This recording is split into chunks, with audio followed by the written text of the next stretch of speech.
ఇది వాస్తవంగా శ్రీకాంత్ రెడ్డి గారు ఏ లేఅవుట్లోనైతే బాధితుడిగా ఉన్నాడో అక్కడ ఒక్క గజం భూమి కూడా ప్రభుత్వ భూమి లేదు.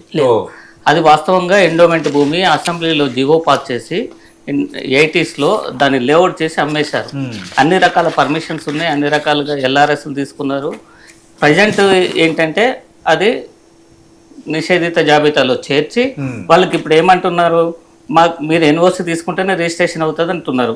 నేను కలెక్టర్ దగ్గరికి ఇష్యూ తీసుకుపోయాను. కలెక్టర్ గారు ఏం చెప్పారు అంటే ఇది మా పరిధిలోకి రాదు, ఇది ఎండోమెంట్ డిపార్ట్మెంట్కి మేము లెటర్ రాస్తామని చెప్పారు. ఈయన లెటర్ రాశారు. ఇప్పుడు ఎండోమెంట్ డిపార్ట్మెంట్ నుంచి కలెక్టర్ గారికి ఎప్పుడు నో అబ్జెక్షన్ వస్తుంది, కలెక్టర్ గారు మళ్ళీ సబ్ రిజిస్ట్రార్స్కు ఎప్పుడు నో అబ్జెక్షన్ ఇస్తారు అంటే ఐజీ గారికి ఎప్పుడు ఇస్తారు, ఇదంతా ప్రాసెస్ ఎప్పుడు అవుతుంది, రిజిస్ట్రేషన్ ఎప్పుడు చేస్తారు, ఇప్పటికి 3 నెలలు దాటిపోయింది, ఇంకెంతకాలం పడుతుంది అనేది ఒక లిమిట్ అనేది లేకుండా పోయింది.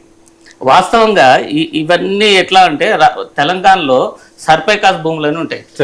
సర్పేకాసు, సర్ప్లస్, రకరకాల భూదాను, ఎండోమెంట్ ఇట్లాంటి భూములు అసలు ఎవరి చేతిలో ఉన్నాయి, ఎవరు అన్యాక్రాంతం చేశారు, ఎవరు అమ్ముకున్నారు అనేది ఈ ప్రభుత్వం ఎందుకు తీస్తుందంటే ఈ తిప్పలంతా బొక్కల కోసమే. మొన్న ఫస్ట్ ప్రెస్ మీట్కు, రెండో ప్రెస్ మీట్కు రెవెన్యూ మంత్రి గారు తేడాగా మాట్లాడారు. ఫస్ట్ ఏమన్నారు, 1 సెంట్ భూమి కూడా నేను ఈ తెలంగాణలో మేము ప్రొహిబిషన్ లో పెట్టలేదు అని చెప్పారు.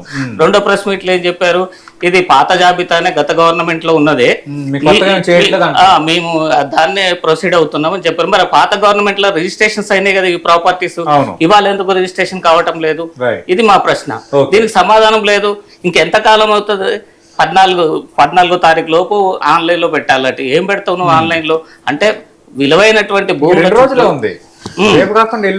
విలువైన భూముల చుట్టూ ఈ రాజకీయ నాయకులు, రెవెన్యూ ఉద్యోగులు తిరుగుతున్నారు. ఇక గద్దల్లాగా వాలటమే, తందకపోవడానికి ఇదంతా. ఇంకా వేరే ఆలోచన వీళ్ళకు ఉండదు.